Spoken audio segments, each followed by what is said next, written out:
राजस्थान की घटना है। राणा जी के दरबार में एक महानुभाव चाकरी करते थे, नौकरी करते थे, सेवा करते थे। 4-5 भाई थे। उनमें सबसे छोटे भाई का नाम था कमधुज्जी। क्या नाम था? वो जन्म से ही भगवान के भक्त थे। वो निरंतर नाम जप करते थे, एकदम साधु वृत्ति थी उनकी। और कुछ खाने को मिल गया तो खा लिया, नहीं मिला तो कोई बात नहीं, मांगना जांचना किसी से नहीं, अंतर्मुख रह के राम राम करना। और घर में कुछ न कुछ तो हल्ला गुल्ला होता ही है। वो जंगल में चले जाते, वहीं भजन करते।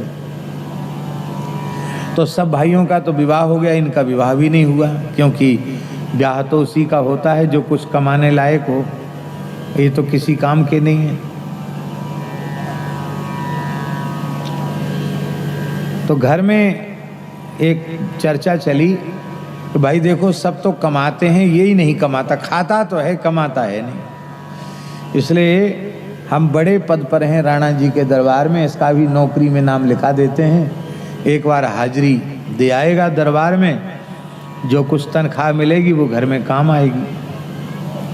भाइयों ने कहा देखो, तुम्हारा राणा जी के दरबार में नाम लिखा देते हैं और थोड़ी देर के लिए ड्यूटी पे आना पड़ेगा, और तुम्हारी जो तनख्वाह मिलेगी वो हम लोग ले लेंगे, घर में काम आएगी।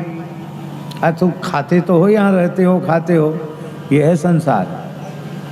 ऐसा हमारे यहाँ साधुओं में हो जाए तो सब काम गड़बड़ हो जाए। हमारे यहाँ ये व्यवस्था नहीं है कि एक व्यक्ति लावे और बाकी सबको कमाना पड़े, ऐसा नहीं है।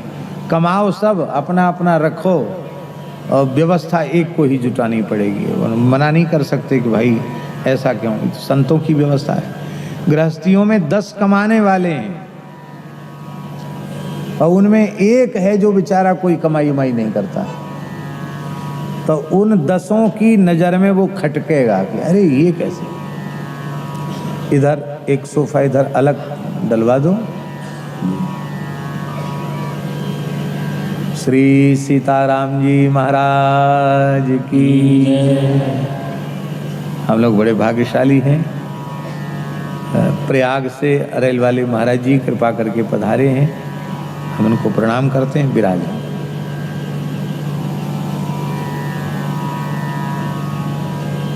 जय जय श्री सीताराम।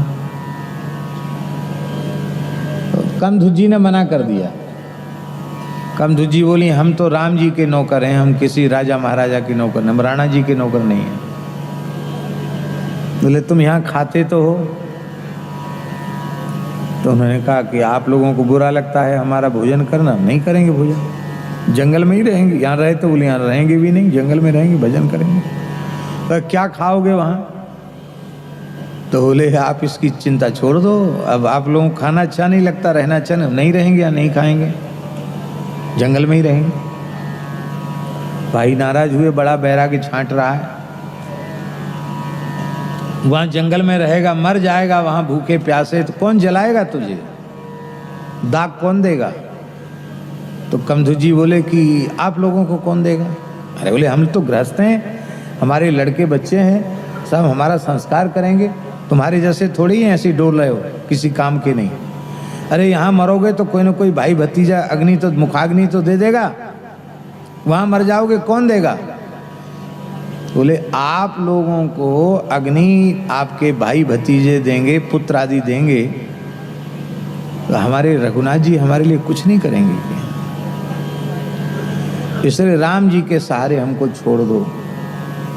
और वो चले गए। घर वालों ने सोचा कि ऐसे थोड़ा नाराज हुआ है, भूख लगेगी फिर आ जाएगा, लेकिन वे तो परम वैराग्यवान थे, जंगल में गए तो फिर लौट के नहीं आए।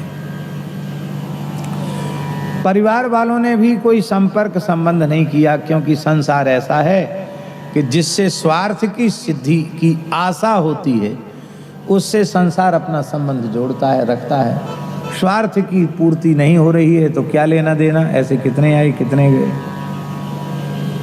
किसी ने इनकी खोज खबर नहीं ली। और भजन करते करते करते करते अपनी आयु पूर्ण करके उनका शरीर शांत हो गया जंगल में। तो नित्य साकेत में श्री रघुनाथ जी चिंतित हो गए। भगवान का मुख कमल थोड़ा मुरझा गया। हनुमान जी चरण दबा रहे थे। हनुमान जी ने कहा सरकार, आपका प्रसन्नता से खिला हुआ मुक्कमल मुरझा कैसे रहा है? भगवान के नेत्र भरा है। बोले हनुमान जी, अनन्य भाव से मेरा आश्रय लेने वाले मेरे परम नाम जापक संत कमधुज जी का शरीर शांत हो गया है। उन्होंने अपने भाइयों से कहा था कि जब तुम्हें तुम्हारे परिवार के लोग जलाएंगे तो हमारी व्यवस्था हमारे राम जी करेंगे। तो अब उनका, यद्यपि वो हमारे धाम में ही आ गए हैं, लेकिन उनके शरीर का संस्कार करने के लिए तो हमको जाना पड़ेगा, जाना पड़ेगा। हनुमान जी बोले कि सरकार आप भले ही पधारो, आपको कौन मना कर सकता है, लेकिन मेरी भी एक प्रार्थना है। आप परम भक्त गृधराज जटायु का संस्कार अपने हाथ से कर चुके हैं, हमको भी किसी भक्त के संस्कार करने की इच्छा है। आपकी आज्ञा हो तो आप उपस्थित रहें वहाँ, और मैं अपने हाथ से वैदिक पद्धति से, और हनुमान जी से बड़ा वेदज्ञ कौन होगा, शास्त्रीय पद्धति से सभी धरती के तीर्थों के जल में उनको स्नान करा के बढ़िया द्वादश तिलक करके बढ़िया से हम संस्कार करें। तो राम जी बोले भैया, हनुमान जी ने कभी कुछ मांगा तो है नहीं, आज मांग। बोले अच्छा ठीक है, तुम संस्कार करो या हम संस्कार करें, इसमें ज़्यादा कोई अंतर नहीं है। तो भगवान की उपस्थिति में हनुमान जी ने संस्कार किया। उनकी चिता के धुआं के लगने से उस जंगल में जितने प्रेत थे सब मुक्त होकर भगवान के धाम को चले गए, उनकी चिता के धुआं से। एक प्रेत कहीं घूमने फिरने गया था, ये लोग भी घूमने फिरने चले जाते हैं कि नहीं? वो घूमने गया था, वो आया, उसने देखा हमारे कुटुंब खानदान के कोई नहीं, यहाँ तो सब गायब है। कहाँ है भैया, सब कहाँ चले गए? एक महात्मा वहाँ भजन करते थे, बोले अब वो नहीं है सब, वो तो सब भगवान के धाम को चले गए। कैसे गए? तो सारी बात बताई, तुम रह गए। अब वो भरत माथा पीट पीट के रोने लग गया कि हमको भी इसी योनि में पता नहीं कब तक पड़े रहना पड़ेगा, महाराज मेरा उद्धार करो, मेरे ऊपर कृपा करो। तो संत की महिमा का स्मरण करके उन संत ने जिस स्थल पर कमधुज जी का दाह संस्कार हुआ था, वहां कोई अग्नि नहीं थी, संस्कार का कोई चिन्ह भी वहां नहीं रह गया था, पर जहां कमधुज जी का संस्कार किया गया था वहां कुछ कंडा लकड़ी डालकर जैसे ही अग्नि चैतन्य किया, उस धुआं के लगने से भी वो प्रेत मुक्त हो गया जो बाकी रह गया था।